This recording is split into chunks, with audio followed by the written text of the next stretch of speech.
안녕하세요. 오늘도 유쾌한 닥터 더스 색소 치료에 대해서 좀 더 깊게 알아보려고 다시 왔습니다. 그러면 차근차근 여기 있는 문제들을 풀어볼까요? 1. 점하고 색소의 차이는 무엇인가요? 네.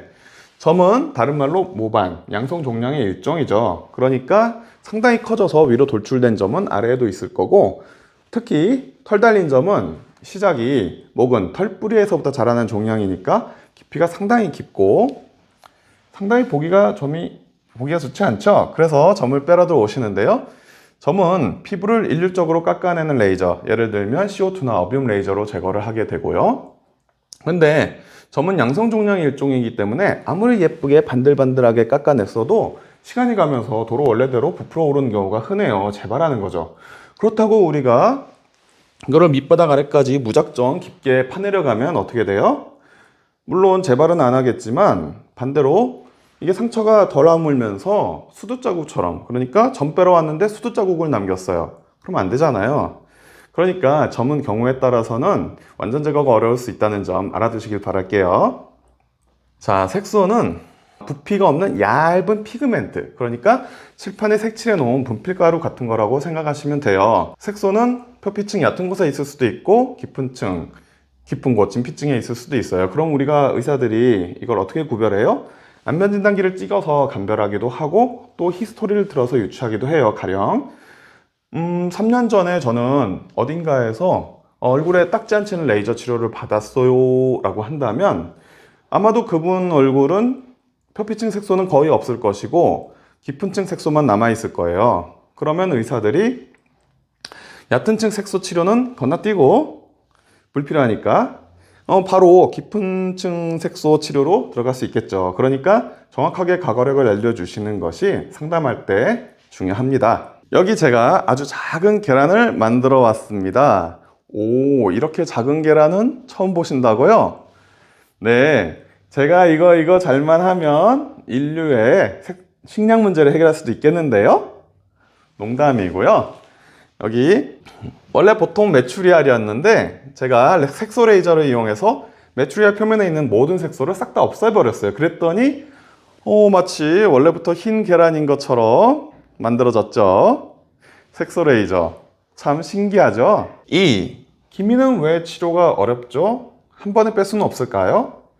네, 기미를 제외한 일반 피부 속 색소들은 마치 지층 속에 있는 석탄이나 석유들 같아서 일정한 깊이에 있는 경우가 대부분이에요. 그래서 제대로 진단만 내려지면 치료하는 데는 어렵지 않아요. 얕은 건 딱지를 만들어서 떨어뜨리고 깊은 건 잘게 쪼개서 배출시킨다고 1편에서 말씀드렸었죠. 그런데 기미는 얘는 좀 특이해서 우리 피부 거의 모든 층에 구름처럼 퍼져 있거든요. 그래서 아무래도 오래 치료를 해야 되고 많이 치료받더라도 피부 가장 맨 밑바닥에 있는 기미는 레이저가 닿지 않아서 치료가 안 되니까 결국 남죠. 근데 왜 기미는 구름처럼 생겼어요? 저는 처음 듣는 얘기인데? 라고 물어보는 분들이 계실 것 같아요. 그래서 준비했습니다. 오늘의 공부 시간! 네, 1편에서 보신 슬라이드인데요.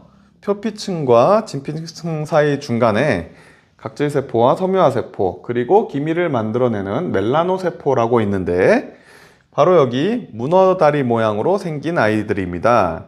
얘네들은 햇빛이나 호르몬, 마찰이나 상처에 의해서 자극받아서 색소를 왕성하게 만들어내는데요. 근데 그 색소들을 자기 몸에 간직하지 않고 이 문어다리 모양 돌기를 이용해서 주변에 마구 흩뿌려버리는 심술쟁이 같은 특성이 있거든요.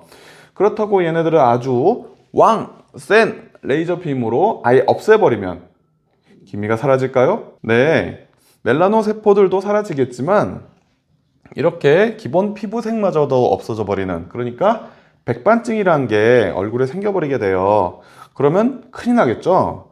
그래서 기미를 치료할 때에는 이 문어 모양 세포를 의식해서 너무 세게 쏴서도 안 되고 너무 심하게 자극을 해서도 안 돼요. 마치 야생동물을 길들이듯이 살살 달래가면서 적응을 시켜야지 되고요. 다시 기미가 확 진해지거나 하는 안 좋은 일 없이 오랫동안 흐리고 연하게 유지할 수 있는 겁니다. 이 슬라이드는 논문 사진인데요. 여기 보시면 문어다리처럼 이렇게 돌기가 기미세포들이 위아래로 뻗어 있는데 치료를 받고 나니까 문어다리가 끊겨서 조그매진 거를 볼 수 있죠. 이게 바로 야생동물과도 같은 문어다리 모양 세포를 길들이는 법입니다. 그래서 기미 치료를 잘 하시는 원장님들은 이 멜라노 세포의 심장, 핵은 잘 보존하고 여기 색소 레이저 빵꾸 뽕뽕뽕 뚫린 거 보이시죠? 색소 주머니만 탈탈 털어내는 실력들을 갖추고들 계시죠. 그리고 개미는 또 계절이나 호르몬 의존성이 있는 경우가 있어서 여성분들 한 달에 한 번씩 이벤트가 올 때마다 살짝 진해지기도 하고 임신, 출산 관련해서 갑자기 생겨나기도 하고 또 여름에 진해졌다가 겨울에 좀 흐려졌다가 하는 왔다리 갔다리 기미도 있어요. 호르몬 의존성 기미일 경우에는 폐경이 되면 사라지는 경우도 있다고 하는데 100%는 아니니까 너무 기대하지는 말고요. 3. 치료 중에 없던 얼굴에 착색이 생겼는데 따졌더니 원래부터 그런 것 아니었냐는 소리까지 들어서 속상해요. 안면 진단기는 피부과 개원 장비라서 안 들여놓는 곳이 없을 정도로 흔한데 설마 안 찍어 놓으셨나 봐요. 원래 피부과 의사들이 안면 진단기가 필요한 이유가 피부 분석에도 쓰이지만 나중에 치료 후 정확하게 전후 비교를 위해서 찍어두는 거거든요. 길게는 석 달 넘게 색소를 치료받고 마무리 상담이란 걸 하잖아요. 마무리 상담 자리는 앞으로 관리 잘 하세요 라고 덕담을 하는 자리가 아니고요. 객관적으로 어디가 좋아졌고 어디가 미흡한지 냉정하게 의사들이 평가를 받는 자리잖아요. 그래서 마무리 상담 때 앞으로 어떻게 추가적인 치료를 할지 머리를 맞대고 고민 결정하는 자리거든요. 그런데 원래부터 마무리 상담이란 걸 안 할 작정이었다면 안면 진단기나 사진을 찍어두면 안 되겠죠. 사진을 찍어뒀는데 손님이 치료 다 끝나고 사진 전후 비교 좀 해주세요 라고 하면 매우 곤란할 테니까요. 그리고 이번 기회에 환자분들한테도 당부한 말씀 드릴게요. 병원에서는 환자분들의 얼굴이나 신체 부위를 홍보나 학술 목적으로 쓸 경우에는 반드시 초상권 동의서란 걸 받게 되어 있어요, 법으로. 그러니까 여러분의 맨 얼굴이 여러분의 허락 없이 인터넷상에 맨 얼굴로 돌아다니는 일은 없어요. 혹시나 그런 일이 발생할까봐 사진 찍히는 것을 한사코 거부하시는 분들이 계시는데 더 나은 치료를 위해서 찍는 거니까 그 병원을 믿고 일단 사진을 찍으세요. 나중에 얼굴이 혹시나 잘못되었을 경우에 비교를 할 치료 전후 사진이 본인의 단순 거부로 확보를 못했다면 나중에 정작 그 사진이 필요할 때 못 구할 수도 있으니까요. 4. 돈 들여서 레이저 치료까지 받았는데 얼굴이 더 심해진 것만 같고 속상한데 시술해준 원장한테 가서 따지기도 민망하고 그냥 다른 유명한 데 찾아가서 다시 레이저 치료를 받는 게 답일까요? 라는 질문인데요. 네, 맞아요. 저도 상담실에서 그렇게 해서 오신 분들을 가끔 봅니다. 친구 따라 강남에 병원에 놀러 갔다가 얼떨결에 덩달아 피부 상담 받고 귀가 얇아가지고 뜻밖의 레이저 치료를 받았는데 나아지는 것도 없이 점점 심해지기만 했대요. 근데 소심해갖고 가서 따지지도 못하는 경우가 있죠. 그런 경우에 우리 여성분들은 어떻게 해요? 열에 7은 내리게 되는 선택지가 바로 치료받던 곳에 가는 것을 그냥 말없이 중지하고 다른 믿을 만한 곳을 찾아가서 다시 치료하는 거예요. 근데 그렇게 하는 순간 예전에 치료했던 그 병원은 책임을 면책받게 됐기 쉬워요. 보세요. 나한테 계속 끝까지 치료받았으면 다 나아졌을 텐데 왜 말도 없이 다른 곳에 가서 다른 레이저로 치료받아요? 그 바람에 다 망쳤잖아요. 오 라고 반박하면 우리가 뭐라고 대답을 해요? 그러니까 책임 회피할 찬스를 주는 거거든요.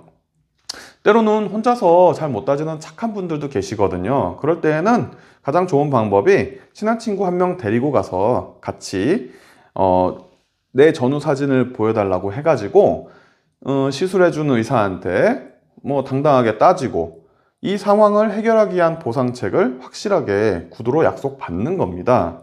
그러니까 내 얼굴에 시술해준 의사쌤 얼굴이나 이름 정도는 꼭 기억해 두시길 바랄게요. 자, 오늘의 마지막 문제입니다.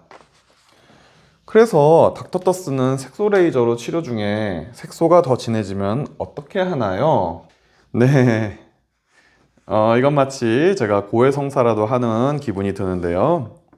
제가 10년 넘게 많은 분들을 색소 치료를 해드렸는데 저라고 실패 케이스가 없었을까요? 그래도 제가 겸허하게 말씀드릴 수 있는 것은 우기고 책임 회피하고 그러지 않고 솔직하게 내 잘못을 먼저 인정하고 그런 연후의 대화를 한다는 것인데요. 레이저 치료 전후 사진을 딱 놓고 봤을 때 누가 봐도 후 사진이 더 안 좋아진 상태라면 솔직하게 제가 그랬습니다 라고 후련하게 인정을 하고 원래대로 되돌려 놓으려고 적극적으로 대처하는 전향적인 태도가 중요하다고 생각합니다. 당장은 환자분께 미움을 사더라도 인내의 시간이란 걸 저에게 허용을 해 주신다면 제가 최선을 다해 그리고 제가 갖고 있는 모든 레이저들을 총동원해서 원래보다 더 좋게 만들어 드리겠다. 이것은 제가 한결같이 유지하고 있는 진료 철학입니다. 명색이 의사가 되어가지고 환자의 얼굴에 일단 손을 댔으면 문제가 생겼을 때 끝까지 책임을 지는 게 진정한 프로의사가 아닐까요? 네, 이상 닥터떠스였습니다. 어른이 여러분, 색소 치료는 쉽지 않습니다. 우선 장비빨이 중요하고요. 금세 재발할 수도 있고 다시 나빠질 수도 있어요. 심지어 어떤 유튜버 의사쌤들은 기미 치료 하지도 말라고 하십니다. 그래도 기미가 고민돼서 꼭 치료하고 싶다고 하신다면 항상 병원을 신중하게 선택을 하고요. 사진 찍어 두시고요. 책임 있는 프로의식이 있는 의사쌤을 만나시길 바랄게요. 꼭이요!